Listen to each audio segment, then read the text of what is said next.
ప్రస్తుతం బెదిరింపులు, దౌర్జన్యాలు ఎవరి కథ వాళ్ళది నడుస్తోంది. తాజాగా ఈ దెబ్బకి ఒక కుటుంబం ఆత్మహత్య చేసుకున్న సంఘటన వైఎస్ఆర్ కాంగ్రెస్ పార్టీ వాళ్ళకి సంబంధించిన అంశం సంచలనం సృష్టిస్తోంది. తన భర్త టీడీపీ నాయకుల కక్ష సాధింపులకు తల్లి కుమార్తె బలయ్యారంటూ సాక్షి రాసుకొచ్చింది. తన భర్త మీద అన్యాయంగా ఎస్సీ ఎస్టీ అట్రాసిటీ కేసు బనాయించడం తీవ్ర మనస్తాపం ఆందోళనకు గురైన గొల్ల మమత 24 ఏళ్లు తన 8 నెలల కుమార్తెను చంపి తాను ఆత్మహత్య చేసుకుంది. ఈ ఘటన అనంతపురం జిల్లా కళ్యాణదుర్గం మండలం మల్లికార్జునపల్లిలో బుధవారం చోటు చేసుకుంది. పోలీసులు బాధిత కుటుంబ సభ్యులు చెప్పిన వివరాల ప్రకారం మల్లికార్జునపల్లికి చెందిన గొల్ల శాంతకుమార్ వైఎస్ఆర్సీపీ కార్యకర్తగా పార్టీ తరపున గ్రామంలో చురుగ్గా పనిచేశారు. 5 రోజుల క్రితం గ్రామంలోని ఒక కిరాణా దుకాణం దగ్గర జగన్కు అనుకూలంగా మాట్లాడాడు. అనంతరం గ్రామానికి చెందిన కొందరు టీడీపీ నేతలు శాంతకుమార్ను మందలించేందుకు కళ్యాణదుర్గం పోలీస్ స్టేషన్లో పంచాయతీ పెట్టారు.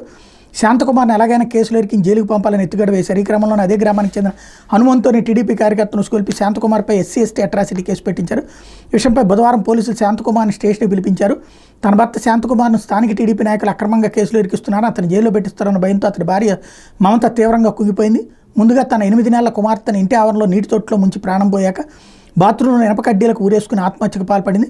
కుటుంబ సభ్యులు స్థానికులు గుర్తించేసరికి చిన్నారితో పాటు మమత మృతి చెందారు. పోలీసులు ఘటనా స్థలాన్ని పరిశీలించి మృతదేహాన్ని పోస్టుమార్టం నిమిత్తం కళ్యాణదుర్గం ప్రభుత్వ ఆసుపత్రికి తరలించారు. తల్లి కుమార్తె మృతితో మల్లికార్జునపల్లిలో తీవ్ర విషాదం నెలకొంది. మృతుల కుటుంబ సభ్యులు, బంధువులు ఆసుపత్రికి తరలివచ్చారు. తల్లి కుమార్తె మృతదేహాలపై గుండెల విసేలా రోధించారన్నటువంటి వార్తని హైలైట్ చేసింది. ఇందులో నిజం ఏంటి అన్నటువంటిది ఇది సాక్షి కాబట్టి తప్పుడు రాశారంటారు. ఏది వాస్తవమో ప్రభుత్వం చెప్తే బాగుంటుంది.